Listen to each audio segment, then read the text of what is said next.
Halo teman-teman semua, apa kabar? Semoga sehat selalu ya. Kami dari kelompok 8 Manajemen B akan menyampaikan materi tentang manajer dan tempat kerja. Video ini dibuat sebagai pemenuhan tugas mata kuliah Prinsip Manajemen dengan dosen pengampu yaitu Ibu Dr. Randa Mariati Tirtawiyata MBA. Baik, kita langsung ke pembahasan yang akan dijelaskan oleh Ridho Lilahi. Siapa manajer dan di mana mereka bekerja? Manajer dapat didefinisikan sebagai orang yang mengatur dan mengawasi pekerjaan orang lain agar tercapainya tujuan organisasi tersebut. Pekerjaan manajer bukan tentang pencapaian individual, melainkan pekerjaan manajer adalah mengawasi, mengatur jalannya pekerjaan orang lain agar dilaksanakan seefisien dan efektif mungkin. Manajer bekerja di organisasi. Organisasi adalah wadah yang dibuat dengan sengaja untuk mengatur pekerjaan orang lain agar mencapai suatu tujuan yang telah ditetapkan. Selanjutnya ada fungsi manajer.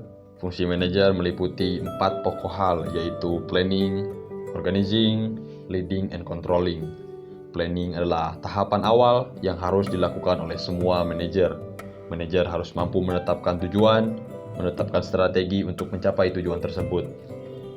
Manajer harus bisa menghitung dan mengakomodasikan dampak-dampak yang akan terjadi, dampak internal maupun eksternal yang mempengaruhi kepada organisasi tersebut. Selanjutnya, fungsi kedua adalah organizing. Organizing adalah menentukan tugas apa yang harus diselesaikan, membagi kelompok-kelompok kerja kepada orang yang tepat, di waktu yang tepat, dan di pekerjaan yang tepat. Lanjut ke fungsi yang ketiga adalah leader, memimpin.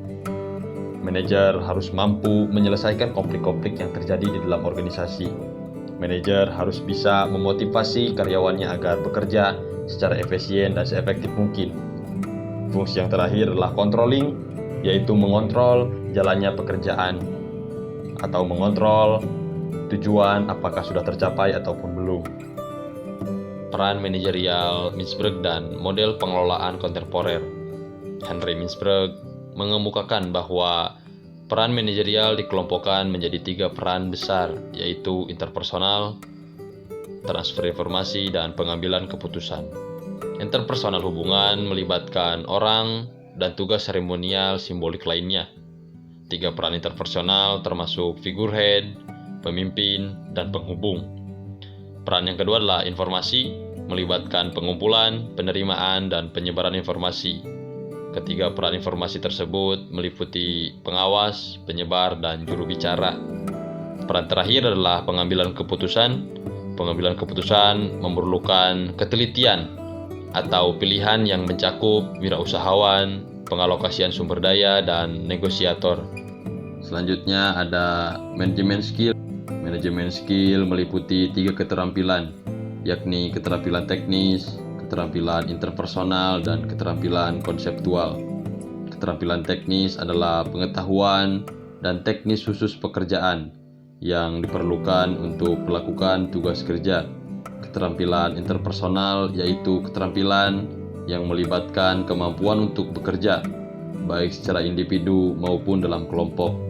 Keterampilan konseptual adalah keterampilan yang digunakan manajer untuk berpikir dalam membuat konsep tentang situasi abstrak ataupun kompleks. Lanjut ada bagaimana pekerjaan manajer itu berubah. Perubahan akan selalu terjadi dan pasti akan terjadi. Manajer wajib untuk peka terhadap perubahan-perubahan yang akan terjadi. Manajer harus menghitung dan mengakomodasikan dampak-dampak yang akan terjadi, internal maupun eksternal yang mempengaruhi suatu organisasi. Ada beberapa faktor yang menyebabkan pekerjaan seorang manajer itu berubah. Yang pertama ada faktor pelanggan, faktor teknologi, faktor media sosial, faktor inovasi, faktor keberlanjutan, dan faktor karyawan. Mengapa mempelajari manajemen itu penting? Kita dapat menjelaskan nilai mempelajari manajemen dengan melihat 3 hal. Yang pertama, universalitas manajemen. kami dapat mengatakan dengan pasti bahwa manajemen diperlukan di semua jenis dan ukuran organisasi, di semua tingkat organisasi, dan di semua area kerja organisasi, dan di semua organisasi dimanapun mereka berada. Ini dikenal sebagai universalitas manajemen keberlanjutan. Yang kedua, realitas kerja. Alasan lain untuk mempelajari manajemen adalah kenyataan bahwa bagi sebagian besar dari Anda, setelah Anda lulus dari perguruan tinggi dan memulai karir Anda akan mengelola atau menjadi manajer. Bagi mereka yang berencana menjadi manajer, pemahaman tentang manajemen menjadi dasar untuk membangun pengetahuan dan keterampilan manajemen Anda. Selain itu, dengan asumsi bahwa Anda harus bekerja untuk mencari nafkah dan menyadari bahwa Anda kemungkinan besar akan bekerja di sebuah organisasi, Anda mungkin akan memiliki beberapa tanggung jawab manajerial meskipun Anda bukan seorang manajer.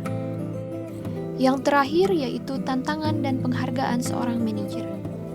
Menjadi seorang manajer akan menghadapi banyak tantangan. Ini bisa menjadi pekerjaan yang sulit dan seringkali tanpa pamrih.